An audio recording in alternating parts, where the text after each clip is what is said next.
when you pay attention to consciousness and you stop paying attention to your thoughts, and you stop paying attention to your feelings, and you stop paying attention to your ideas, and you stop paying attention to your opinions, and you start paying attention to consciousness, the feeling of consciousness, the experience of consciousness, and the presence of consciousness starts to expand and get bigger and bigger and bigger and bigger.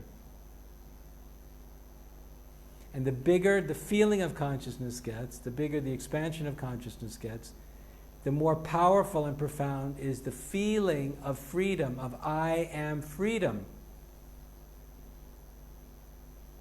Because the nature of consciousness is freedom already.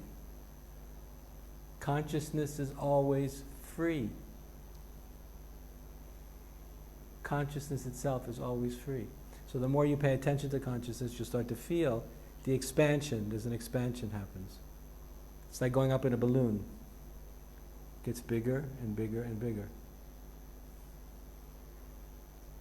And what happens is, as you continue to pay attention to consciousness, is that the mind, like this is the mind, which is here, the mind starts falling away. It starts getting smaller and smaller and smaller and smaller, and the mind starts falling away from you. The mind starts falling away.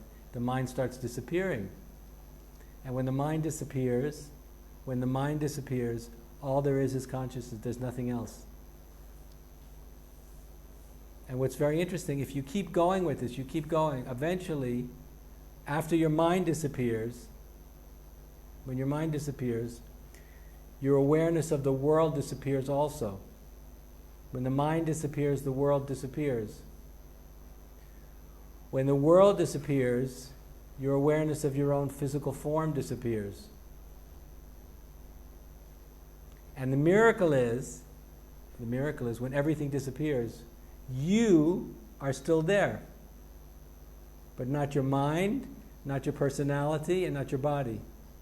But the feeling of you, the feeling of I, now is everywhere.